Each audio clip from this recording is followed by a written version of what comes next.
signal dropped and from far away an engine whistled. "Here he comes!" yelled Douglas.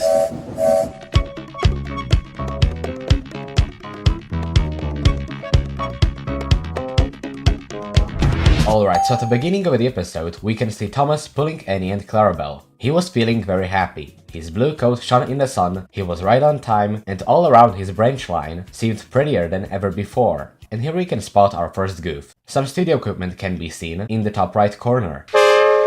And before the scene fades, we can see that Clarabelle is facing the wrong way. At the Callendale station, he met Percy. "My branch line is the pride of the line!" Percy's lamp iron is bent. In the next scene, it's normal. Thomas, of course, but what, Percy? Well, there is another engine with a famous branch line too. Who? Where? Exclaimed Thomas anxiously. His name's Stepney. He's far away, but the Fat Controller says he may visit us. When? Oh, someday. And Percy hurried away.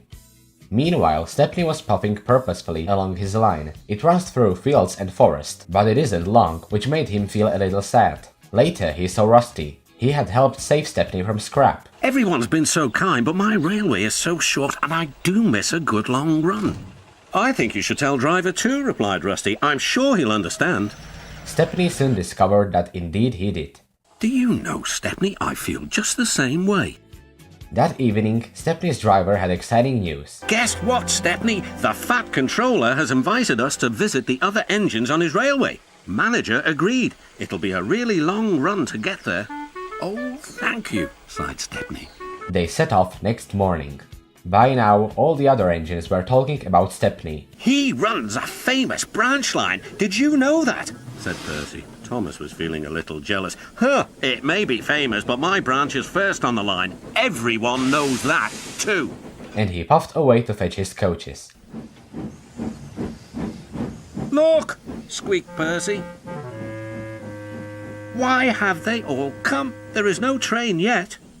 But Percy was wrong.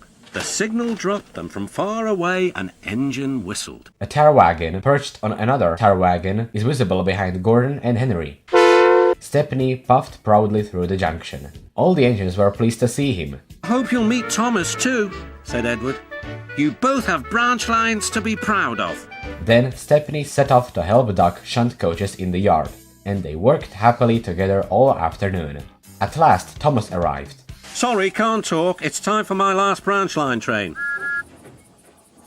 Mustn't be late." He was hardly out of sight when the engines heard shouting at the station.